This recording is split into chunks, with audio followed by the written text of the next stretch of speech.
तो नक्कीच आंबा पिकतो. कुठला संघ सामना जिंकतो. पुन्हा एकदा धडकन दिलकी धडकन बघूया कोण जिंकतो तो. दोन्ही संघाला आम्हाला सुद्धा आमच्या सुद्धा मनामध्ये धडकी पडलेली आहे. रायगड रॉक चषक कुठल्या संघाकडे जातो पाहूया. रायगड रॉक चषक तर दोन्ही संघाकडे येणार परंतु मेन चषक कुणाकडे येतो ते बघायचं आहे. रायगड रॉक चषक आणि क्रिकेटचा संग्राम. रायगड रॉक चषक प्रेयस धडकन पाहूया. प्रणेश बघूया शेवटचा चेंडूचा चटकातला शेवटचा बॉल आणि मला वाटतं आणि हा आणि कामाचा का विजय झालेला दिसतोय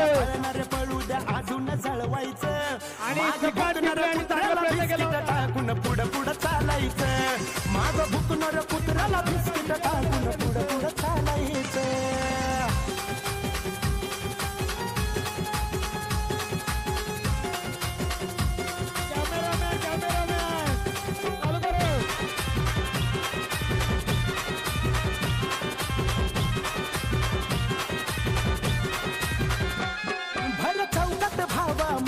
त्यांच्या रंगतात त्या मैफिलीमध्ये रे चर्चा आपल्या चालतात. भावा मैफिली जरी त्यांच्या असल्या ना तर चर्चा आपल्या नावाच्या चालतात. काय बाहेर चौकात भावा मैफिली त्यांच्या रंगतात. त्यांच्या मैफिलीमध्ये या चर्चा आपल्या चालतात.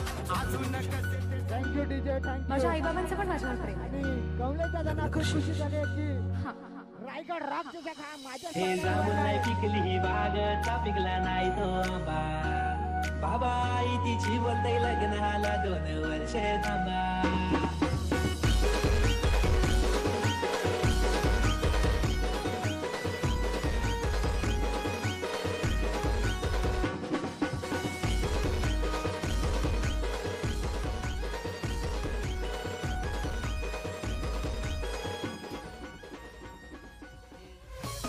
Hello hello hello. Thank you DJ DJ DJ.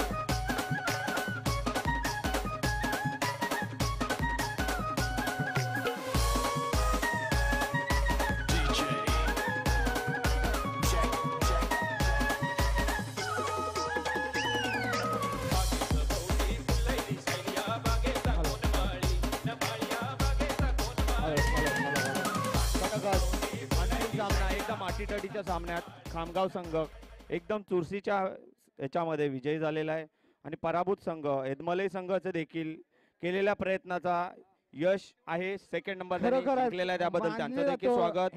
विजेत्या संघाचं देखील स्वागत. कारण बलाढ्य अशा संघासमोर लढत करायची तर खरोखरच आणि आबी सारख्या फलंदाजाला रोखून धरला ते नवीन गोलंदाज नवीन सितारा हिंदमालय संघाकडून उगवतोय तो प्रणेशच्या रूपामध्ये. कारण आबी हा नावाजलेला फलंदाज आहे. आपल्या म्हसला तालुक्यामध्ये गाजलेला हा फलंदाज आहे. त्याला उभं करणं म्हणजे खूप